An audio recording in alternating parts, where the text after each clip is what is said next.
আর নজর রাখবো এবার বিজেপির বন্ধে রায়গঞ্জে রীতিমতো উত্তেজনার পরিস্থিতি তৈরি হয়। বিজেপির জেলা সভাপতির নেতৃত্বে পথ অবরোধ, এমজি রোডে অবরোধে উত্তেজনার পরিস্থিতি তৈরি হয়। অবরোধ তুলতে গেলে বিজেপি পুলিশ রীতিমতো ধস্তাধস্তি, মহিলা পুলিশ কর্মীকে কামড় বিজেপি সমর্থকের।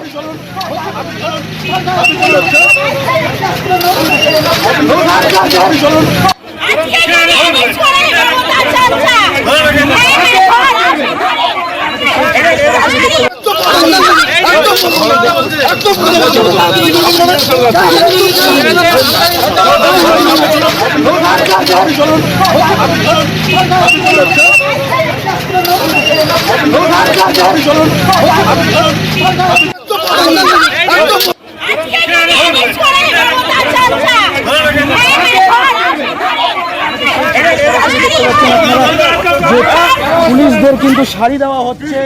পুলিশের সামনেই আপনারা দেখছেন পুলিশ কর্মীদের শাড়ি পরার পরামর্শ, পুলিশকে কটাক্ষ বিজেপির। পুলিশের সামনে শাড়ি নিয়ে বিক্ষোভ।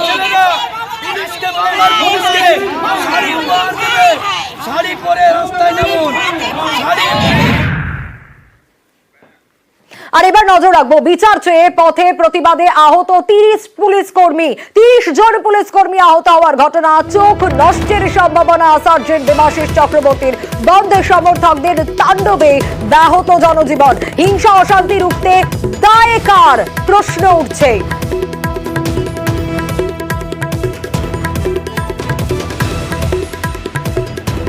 আমরা কথা বলেছিলাম আইনজীবী সৌম্যজিৎ রাহা এবং তারই পাশাপাশি প্রাক্তন পুলিশ কর্তা অরিন্দম আচার্যের সঙ্গে কি বলেছেন তারা শোনাবো। কালকে একটা দৃশ্য দেখে আমার এত কষ্ট হয়েছে। একজন পুলিশ অফিসার যখন পড়ে গেছিল, তাকে যেভাবে মার্সিলেসলি যেভাবে মেরেছে, এটা কিন্তু পুলিশ যে আত্মসংযমের পরিচয় দিয়েছে। এবং আপনারা বলছেন 30 জন, সেটা আমার কাছে কিন্তু খবর আছে যে প্রায় 32 থেকে 35 জন পুলিশ কর্মী কিন্তু ইনজিওর্ড হয়েছে, তার মধ্যে 2 জনের অবস্থা খুব খারাপ। এবং এটাকে আমি তীব্র প্রতিবাদ করি। এগুলো কিন্তু ঠিক নয় এবং এগুলো যারা করেছে তাদের পয়েন্ট আউট করে কিন্তু তাদের এগেনস্টে অ্যাজ পার ল কিন্তু অ্যাকশন নেওয়া দরকার।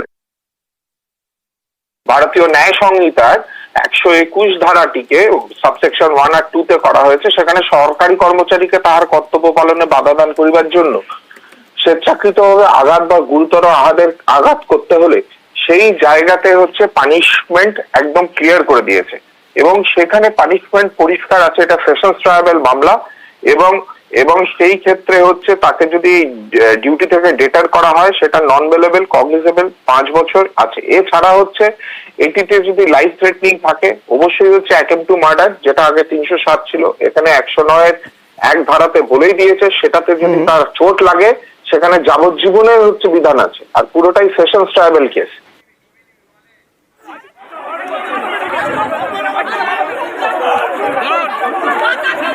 নবান্ন অভিযানে আংশিক দৃষ্টিশক্তি হারিয়েছেন পুলিশ কর্মী, কিন্তু পুলিশের প্রশংসা করেছেন মমতা বন্দ্যোপাধ্যায়। বলেছেন আরজিকরের এই প্রতিবাদে যে নবান্ন অভিযান, সেখানে যে উত্তেজনার পরিস্থিতি তৈরি হয়েছিল তারপরেও পুলিশ সংযত রেখেছিলেন নিজেদের।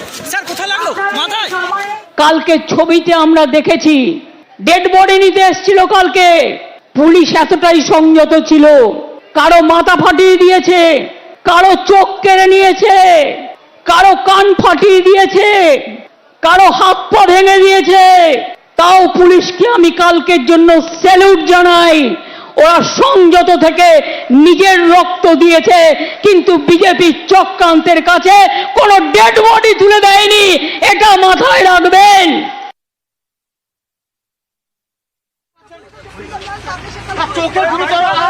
পুলিশের চোখ, পুলিশের চোখ, গাড়ি পাঠাতে বলো, চোখে কিন্তু গুরুতর।